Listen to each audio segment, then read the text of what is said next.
"You're fired. It's just business." That's what my mom said while refusing to meet my eyes. My dad just sat there, arms crossed, avoiding looking guilty.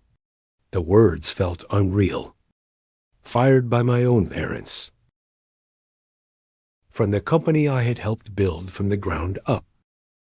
I've been working for them since I was 19, unpaid at first, then barely making minimum wage, doing everything from managing clients to fixing their ancient computer systems. When they started their small logistics business, I was the one cold calling leads, building the website, organizing spreadsheets, and running ads. I practically was their operations department. So when they called me into their office that Friday afternoon, I assumed it was about a new client, not a termination meeting. Nothing personal, Dad added, as if that made it better. It's been a tough year, and we can't afford to keep everyone. Everyone turned out to be me. They kept my younger brother Ryan, the one who spent more time vaping behind the warehouse than doing his job. He got a raise, actually. I remember laughing. It wasn't a funny kind of laugh, more like disbelief. So you're firing me to save money, but keeping Ryan, who loses invoices and nearly crashed the company truck last month. Mom's jaw tightened. Ryan has potential. You're too controlling. Clients complain you're difficult. I'd been difficult because I wanted things done right. AITA saved their biggest account from leaving by working 3 nights straight, while Ryan forgot to show up for shifts. I packed my stuff in silence. My dad gave me a weak pat on the back. My mom didn't even look up from her desk. That night, I sat in my car, staring at the glow of their office windows. They looked so small. My parents sitting in the company AITA helped build, pretending everything was fine. I promised myself one thing as I drove away. I wouldn't beg for my job back. AITA make something better. And one day they regret firing me. After I got fired, I crashed at my tiny, 1-bedroom apartment and spent the weekend staring at my laptop screen. I couldn't sleep. I couldn't even eat. I kept replaying their words in my head. It's just business. They had built that business from nothing. Yes. But I had made it grow. I knew every client, every supplier, every weak spot in the system. And they fired me like I was disposable. By Monday morning, anger turned into something sharper. Clarity. If they didn't want me, fine. I build something of my own. I started freelancing, helping small companies with logistics optimization, digital marketing, and route automation. My first few clients paid next to nothing, but they introduced me to others. Within 6 months, I had a steady stream of small contracts. It wasn't glamorous, but it was mine. Then something strange happened. One of my dad's former clients, a major regional furniture supplier, reached out. They said they were unhappy with my parents' company. Late deliveries, messed up invoices, bad communication. Didn't you used to work for them? The client asked. Yeah, I said slowly. Why? Because you always kept things running. Ever since you left, it's been chaos. That call changed everything. I didn't poach anyone at first. But word spread that I was available, that I cared about quality, that I actually responded to emails. In less than a year, I registered my own business, Blue Line Logistics. It was small, lean, and fully digital. No outdated systems, no family drama, just results. By the end of the first year, I had 6 full-time employees and 3 of my parents' former clients. I reinvested everything into better software and automation. Meanwhile, I started hearing rumors. My parents' company, the one AITA helped, was struggling. They lost contracts, and Ryan had apparently crashed another truck. One evening, I ran into my mom at the grocery store. She looked tired, worn out. "I hope you're doing okay," she said.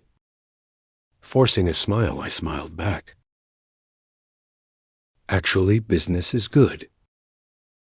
For a second, her mask slipped.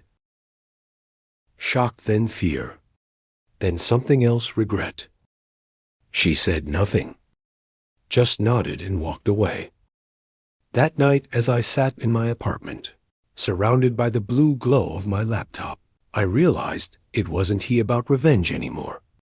It was about proving I could thrive without them.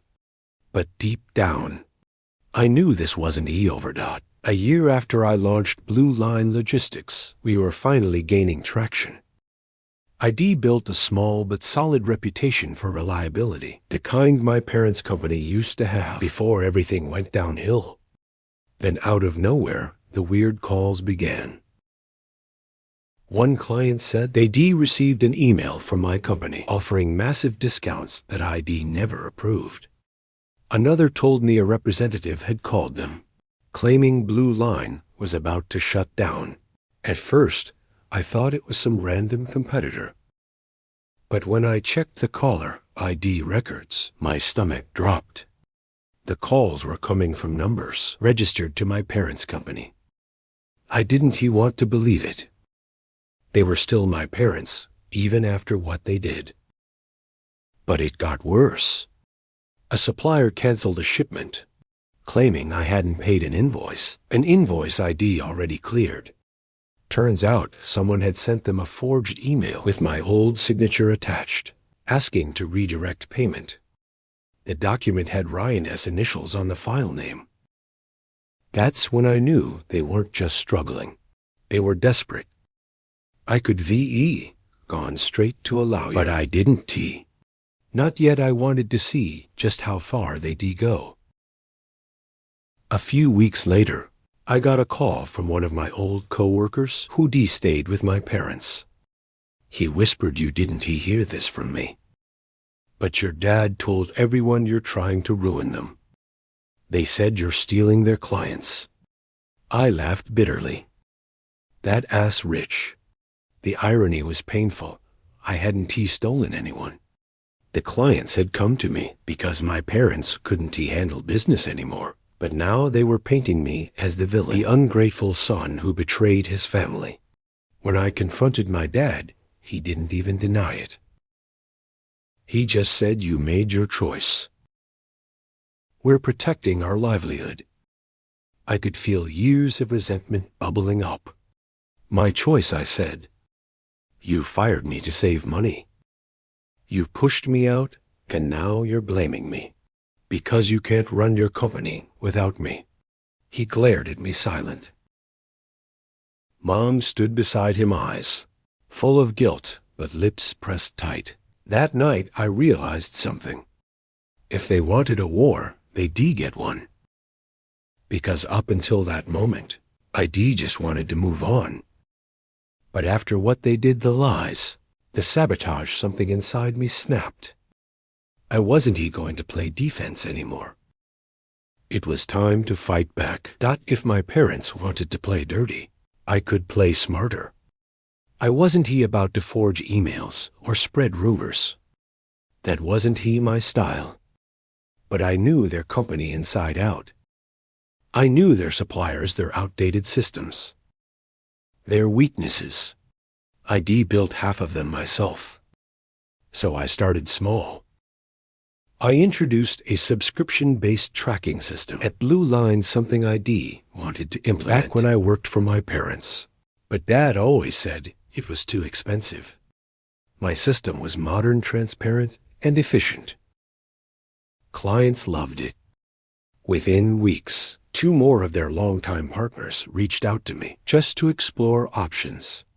Then I hired someone I never thought I would, Clara, my parents' former office manager. She quit 6 months earlier, fed up with Ryan's laziness and Mom's temper. Clara was sharp, detail obsessed, and she still had contacts inside their network. One night over takeout, Clara told me something that made my blood run cold.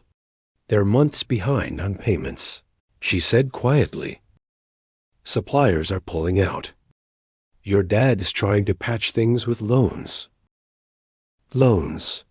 The same thing they swore they'd never take again. After the recession, it felt surreal watching their business crumble from the outside. The same business I used to fight for. But every time I thought about feeling pity, I remembered the humiliation of being fired by my own family, the forged emails, the lies. Still, part of me hated what I was doing. These were my parents. People I'd once trusted more than anyone. I didn't want to destroy them. I just wanted to prove I didn't need them. But it was too late to stop the momentum. My company was thriving, theirs was collapsing. One morning, I got an email from one of their oldest clients, the one who had practically kept their company alive for years. We VE decided to transfer all operations to Blue Line Logistics. Your transparency and reliability speak for themselves. That was the moment I knew the war was over, or at least I thought it was. A week later, I got a call from my mom. Her voice was shaky, fragile, the kind I hadn't heard since childhood. We need to talk, she said. It's about the company and about your father. For a second, I almost hung up. But something in her voice made me pause. Come by the office, she whispered. Please. Against every instinct I had, I agreed. Because deep down, I still wanted to believe there was something left to save. Walking back into that office felt like stepping into a ghost of my past. The same cracked linoleum floors, the same faded company logo on the wall. Only now, everything looked smaller, emptier. There were boxes stacked near the door, like they were already halfway packed. Mom was sitting behind the front desk, eyes red and tired. She looked up when I walked in, forcing a faint smile that didn't reach her eyes. Thank you for coming, she whispered. Dad, wasn't he in the lobby? That felt strange. He was always there, hovering over every detail. What is this about? I asked, crossing my arms. She took a deep breath. Your father is in the hospital. The words hit harder than I expected. What heart issues? Stress. He has been ignoring the signs for months. She looked down, twisting a tissue between her fingers. It got worse after you left. After everything? I didn't know what to say. Part of me wanted to ask why she was telling me this now, after everything they'd done. But the anger that had burned so bright for months suddenly flickered into something else. Confusion, guilt, disbelief. Then she said something that froze me in place. You weren't fired just to save money. That was only part of it. I stared at her. What are you talking about? She wiped her eyes. Your dad found out Ryan had been caught stealing from the business. Small things at first. Petty cash supplies. He didn't. He wanted to ruin Ryan's life. He thought if you knew, you'd go to the police or cut ties with him completely. So he made the decision to let you go instead, to protect your brother. My stomach twisted. He fired me to protect him. Tears slid down her cheeks. He thought Ryan would change. He thought you'd rebuild your life, and we could fix things later. But it all fell apart faster than anyone expected. I sat in silence. The betrayal hit me all over again, but this time it felt heavier, poisoned by guilt and pity. They destroyed my future to protect someone who never cared. Mom reached across the table, her voice trembling. He wants to see you. He is insane. Mary S. He. Doesn't he know how to ask himself? I didn't respond right away. I just stared at her, trying to recognize the woman who'd once been my biggest supporter. Part of me wanted to walk away, to let them live with the mess they'd created. But another part of me, the one that still remembered family dinners and late-night talks about dreams and ambition, whispered go that night. I drove to the hospital, and for the first time in years, I didn't know if I was going there for revenge or forgiveness. The sterile smell of disinfectant hit me the second I stepped off the elevator. Hospitals always made me uneasy, too quiet, too still, like the air itself was holding its breath. Room 318. That ass where my dad was. I hesitated outside the door, my hand hovering over the handle. For months I'd imagined this moment. Not like this, though. In my fantasies I was walking in as the successful son, untouchable, proving them wrong. Not as someone unsure whether to scream or break down. When I finally pushed the door open, he was there, smaller than I remembered. The man who used to bark orders across the warehouse now looked fragile. There were tubes, monitors, the constant rhythmic beeping that made every second feel louder. He looked up, and for a moment his eyes lit up. "You came," he whispered. I did. My voice was stiff. "Mom said you wanted to talk." He nodded weakly. "I owe you an explanation." I stayed standing. I wasn't ready to sit. "Not yet." He took a shaky breath. "I screwed up. You were right about everything. The business, the systems. Even Ryan, I just couldn't admit it. I was too proud." "That's one word for it," I muttered. He closed his eyes. "When I fired you, I thought I was protecting the family. I thought if I gave Ryan a chance, maybe he'd finally take responsibility. But he didn't, and I lost both of you. For the first time, I didn't see my father as the stubborn man who defied me. I saw someone broken, scared, ashamed, trapped by his own choices. I wanted to forgive him, I really did. But part of me couldn't forget what they'd done, how easily they'd thrown me away. "I built something good," I said finally. "A company that actually works without shortcuts. Without lies." He smiled faintly. "I know, I've heard." That surprised me. "Your mom has been tracking your success. She is proud of you. We both are. Even if it hurts to admit." Silence stretched between us, heavy but not hostile. Then he looked at me, voice trembling. "Blue line, it's what our company should been. If you'd ever consider helping your mother keep what is left, or merging even, it might save everything." I froze.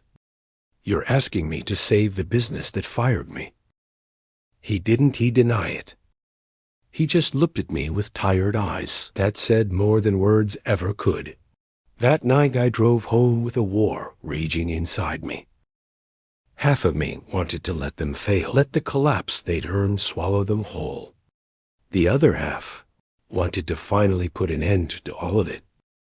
I didn't know it then, but that decision, whether to help them or let them drown, would change everything that came next. I didn't sleep that night.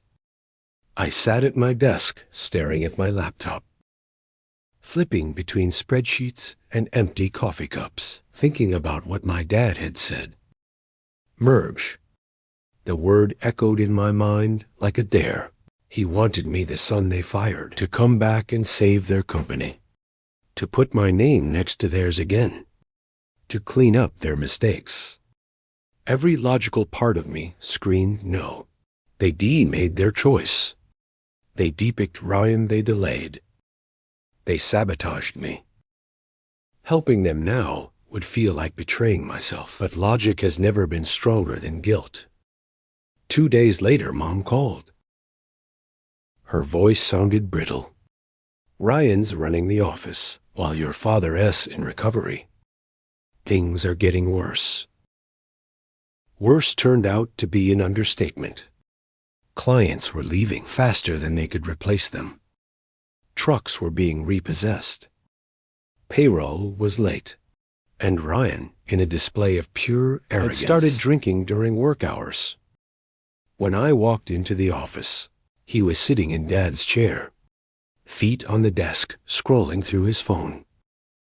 Well, look who finally decided to show up. He sneered. "Come to steal more clients." I clenched my jaw. "Came to see what's left of the business." He smirked. "Plenty if you keep your hands off it." I took a slow breath. "You're killing it, Ryan. Literally. You don't even know how to read half these invoices." He slammed his phone down. "You think you're better than me. Dad always liked you more. You were the golden boy, the tech genius, the fixer, the savior. Guess what? You're not the hero here. You're just the guy who walked away." I stepped closer, lowering my voice.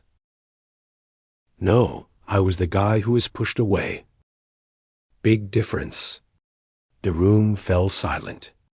Then Mom came out from her office, tears in her eyes. "Enough," she whispered. "We can't do this again." I turned to her mom. "If I step in, things have to change. No more lies, no more favoritism. I run things my way or not at all." She looked between us, her two sons, standing on opposite sides of everything. She rebuilt and whispered, "Then do it. Please. Before it's too late." Ryan stormed out, muttering curses under his breath. That was the moment I realized she wasn't exaggerating. It was too late. Their debts were piled high, contracts slipping away, and the bank had already sent warnings. Saving this company would take everything I'd built. At Blue Line money time, people. And the worst part, I wasn't even sure I wanted to save it. But as I stood there, watching my mom fight back tears, I made a decision. I'd take control. Not to help them, but to finally take back what was mine. That the next morning, I signed a temporary management contract. Mom called it a bridge agreement, but we both knew what it really was. A surrender. I was taking control of the company that once threw me away. Walking through the warehouse that first day felt strange. The same walls, same smell of diesel and coffee. But now I was in charge. The employees watched me with cautious curiosity. They remembered how I'd left. They'd seen the chaos since. I gathered everyone in the break room. "I'm not here to play favorites. I said I'm here to fix what's broken. If you're willing to work hard and stay honest, we'll rebuild this place together." A few nodded. Most just looked relieved. They were tired of late paychecks, bad leadership, empty promises. But Ryan, he didn't show up. For the next week, I worked 16-hour days clearing debt records, renegotiating supplier contracts, talking to clients who'd all but given up. Some recognized my name and agreed to stay because of me. Others laughed in disbelief that I was back at all. It was exhausting, but strangely satisfying. For the first time, the company was running efficiently again. Numbers started balancing. Trucks were back on the road, and a few small contracts even returned. Then on Thursday morning, everything crashed. I woke up to dozens of messages, clients canceling shipments, accusing us of double charging, promising legal action. My heart sank. I rushed to the office and checked the system. Someone had accessed the database overnight and changed invoice numbers, delivery dates, and routing information. Only one person had admin access besides me, Ryan. When I found him, he was leaning against his car, cigarette in hand, smirking. Payback SA bitch. He said, you think you can waltz in and take over. You're nothing without this family. I wanted to hit him. Instead, I just stared, my voice low and shaking. You just killed the only thing Dad has left. He shrugged. Not my problem. You stole it first. Mom came running out, panicked. She'd heard the shouting. When she realized what happened, she broke down sobbing in the parking lot. Ryan just walked away. That night, I sat alone in the dark office, staring at the flickering monitors, all the numbers, the chaos, the damage. I could fix the system. I could restore the files. But I couldn't fix what years of denial and favoritism had done to this family. When my phone rang, it was Dad calling from the hospital. His voice was weak but steady. Let it go, son. He whispered, it's not worth it anymore. But I wasn't ready to let go, not yet. Because this wasn't just about saving a company anymore. It was about finally ending the cycle that destroyed all of us. Not by the next morning, I made my choice. I wasn't going to let Ryan's recklessness destroy everything my parents and I had built. But I also wasn't going to just save their company out of pity. This had to end once and for all. I called Mom and Dad into the warehouse office. Dad wheezed slightly as he climbed the steps, hooked to his fore. Mom's hands trembled as she sat opposite me. I've made a decision, I said, keeping my voice steady. I'm taking over operations permanently. Not as a favor. Not to save you, to save what's left of the company. And protect the employees who actually care about their work. Mom opened her mouth to protest, but I raised a hand. No arguments. Ryan will no longer have access to anything. No accounts, no trucks, no authority. If he wants to be part of this business, he has to earn it otherwise. He's out. Dad looked down at the desk, silent. His pride, the same pride that led him to fire me, was tangled with fear and shame. He nodded slowly. You're really taking it over. Mom whispered, tears sliding down her face. Yes, I said. Because I have to, and because someone has to. For the next few weeks, I implemented sweeping changes. New security protocols, tighter accounting, stricter schedules, real accountability. I worked 18-hour days, often sleeping in the office, just to make sure the mistakes didn't repeat. And slowly it worked. Clients returned. Suppliers stabilized. The warehouse ran like a clockwork machine. Even Ryan tried to interfere again, but after a stern confrontation, he left for good this time. He stormed out, shouting that I was destroying the family, but I didn't care. The company was no longer theirs or mine. It had become something better, a system that ran efficiently, transparently, and fairly. Mom visited, often bringing lunches and coffee, sometimes just sitting quietly as I worked. Dad recovered slowly in the hospital, occasionally giving advice that I politely discarded. It didn't make sense. And yet, despite the victory, the satisfaction was bittersweet. I had succeeded, yes, but at what cost? Family trust was fractured. My relationship with Ryan was irreparably broken. Mom and Dad had to watch their legacy being managed by the very person they had once dismissed. Still, I knew one thing. I had taken control of my life, and nothing, not even my family, could take that away. For the first time in years, I felt free. God, it's been 6 months since I took over. Full control. Blue Line Logistics is thriving.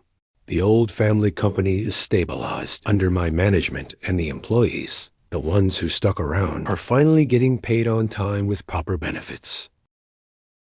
Mom and Dad come to the office sometimes. Dad has recovered, but moves slower, quieter now. Mom visits more often, usually just to watch me work, and offer advice when asked. There is tension, of course. The kind that comes from years of betrayal, favoritism, and mistakes. But there is also a fragile respect, Ryan. He has gone, moved out of state, doing odd jobs, occasionally posting angry social media rants. We haven't spoken, and honestly, I don't know if I want to. I sometimes think back to that Friday when they fired me at the time. It felt like the world had ended. I was angry, hurt, and humiliated. But looking back, I see it differently now. That moment forced me to fight, to create, to reclaim control over my life. I rebuilt a company. I restored order.